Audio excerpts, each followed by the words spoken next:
Hey everybody, Michael Fabiano here from Sports Illustrated Fantasy, and if you're watching this video, you probably made the playoffs, so congratulations, and we are here to help you get the golden ring, your league's fantasy championship. And to bring in a little bit of help off the waiver wire, let's talk to SI fantasy analyst Jen Piacenti, who of course does a great job telling you who to target off the waiver wire. So the waiver wire is a bit thin right now, but Jen, there are some options for fans who are in need. We'll start off at the quarterback position with Tua Tagovailoa. There are some options, and I just want to say before we get started that he's right. It's very thin on the waiver wire, and I think the most important thing when you watch this video, when you read the article, is you think about the biggest threat to your playoffs, and that is COVID and injuries. So the most important thing is looking to back up your guys, not to find that unicorn league winner. He's probably not out there. What you need is backups, and Tua Tagovailoa is the perfect backup.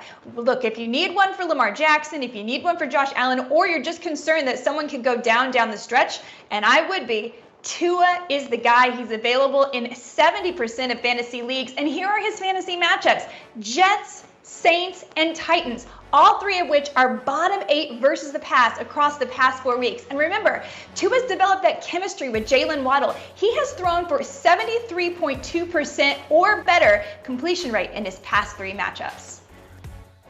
Jen also suggests Ben Roethlisberger, who, by the way, has not been bad in 3 of his last 4 games, right? And he's got the Titans coming up this week.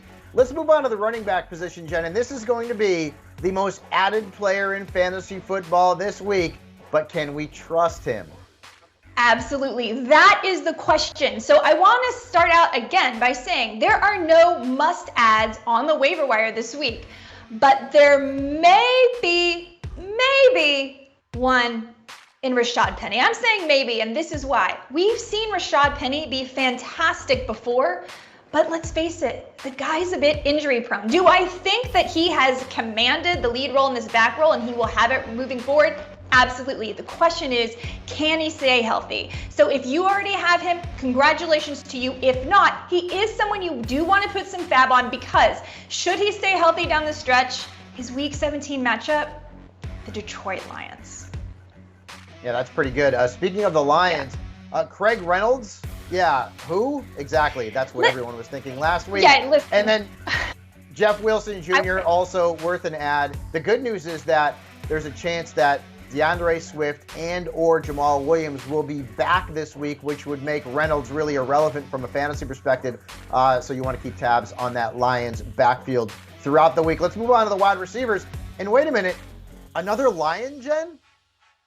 Yeah, I know it sounds ridiculous, but should DeAndre Swift remain sidelined, especially, and we saw him this week with no Hawk, Amon-Ra St. Brown continued to be the centerpiece of this offense. Now, of course, you have to bear in mind, he's still got Jared Goff as his quarterback, but he has now put up 2 weeks in a row of double-digit PPR points. His week 16 and 17 matchups, Atlanta and Seattle. Good bench depth. Not too bad. Yeah, not too bad. And he's been targeted a ton over the last couple of weeks. So Amon-Ra St. Brown suddenly worth a look, maybe, and even a start.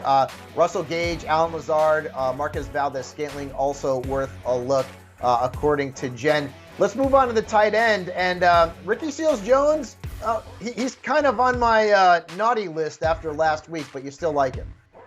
I do still like him, and I understand he only played 41% of the snaps on Sunday, but he's coming back from injury, and can you get any better fantasy matchups than facing the Philadelphia Eagles twice? Yes, twice. The Philadelphia Eagles have given up so many points to the tight end that we even took a dart throw at him 2 weeks ago for our DFS matchups, and Ryan Griffin scored on them. So yeah, I like Ricky Seals-Jones as your bench depth down the stretch. And of course, folks, for all of the rest of Jen's waiver wire ads, you can go to si.com/fantasy. And folks, we are here to help you win a fantasy football championship because we're trying to do the same thing, and we want nothing more than for you to hoist the trophy or wear the belt. So make sure you're checking out all of the best fantasy football info at si.com/fantasy, and be sure to check out the Sports Illustrated YouTube channel where you can find more videos, including a lot of fantasy advice, waiver wire advice, start 'em and sit 'em, and a lot of advice to help you take home a championship.